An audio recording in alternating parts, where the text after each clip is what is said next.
लेकिन यहाँ अभी तक किसी व्यक्ति को राहत मिली ही नहीं। मैं यही कार्यक्रम में ही पूछ रहा था, किसी को राहत मिली, बोलते मिली नहीं। हिमाचल में व्यवस्था परिवर्तन के नारे के साथ आई कांग्रेस सरकार ने आपदा प्रभावितों के लिए बहुत बड़े आर्थिक राहत पैकेज की घोषणा तो कर दी है, लेकिन कांग्रेस सरकार की यह राहत राशि 3 माह बीत जाने के बाद भी खोला नाला के प्रभावितों तक नहीं पहुंच पाई है।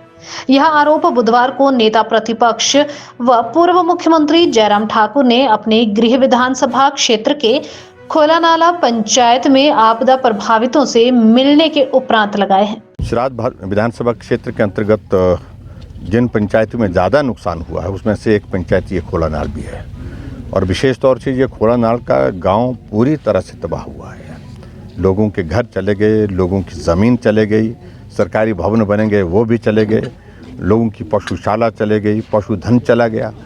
और उसके बावजूद 3 महीने बीतने के बावजूद भी हम राहत की दृष्टि से यहाँ पूछ रहे थे जब साथियों को, तो मुझे अफसोस है इस बात को लेकर के। घोषणा तो बहुत कही है कि हमने राहत का पैकेज दिया है, जो आज से पहले कभी नहीं हुआ, लेकिन यहाँ अभी तक किसी व्यक्ति को राहत मिली ही नहीं। मैं यही कार्यक्रम में ही पूछ रहा था, किसी को राहत मिली, बोलते मिली नहीं। आखिरकार क्यों नहीं मिली फिर? आखिरकार उसकी वजह क्या है? तो राहत की अगर बातें कह रहे हैं तो राहत किसको मिल रही है? यहाँ स्कूल के बच्चों के लिए बैठने की अब व्यवस्था नहीं है। प्राइमरी स्कूल के बच्चे प्राइवेट अकोमोडेशन में एक जगह बैठे हैं, जहाँ पर 20 बच्चे बैठ सकते हैं, वहाँ पर 70 बच्चे बैठाए हुए उनने। और वहाँ जो हमारा दूसरा स्कूल है, high school, senior secondary school के बिल्डिंग वो डैमेज हो गए हैं।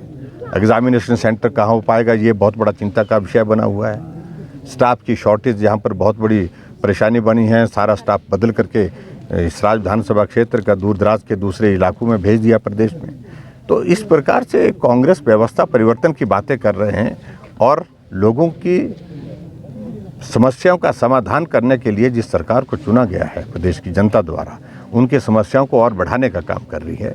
और मैं उम्मीद करता हूं कि बहुत जल्दी जो डैमेज हुआ है उस डैमेज की भरपाई करने के लिए पैसा स्वीकृत हो, और सुनिश्चित करें कि जो पैसा उन परिवारों को मिलना चाहिए जिनको नुकसान हुआ है, जिनके परिवार का घर चला गया है, तो उन लोगों को उसका जो राहत के रूप में मदद मिलनी चाहिए, वो राहत अभी तक नहीं मिल पा रही।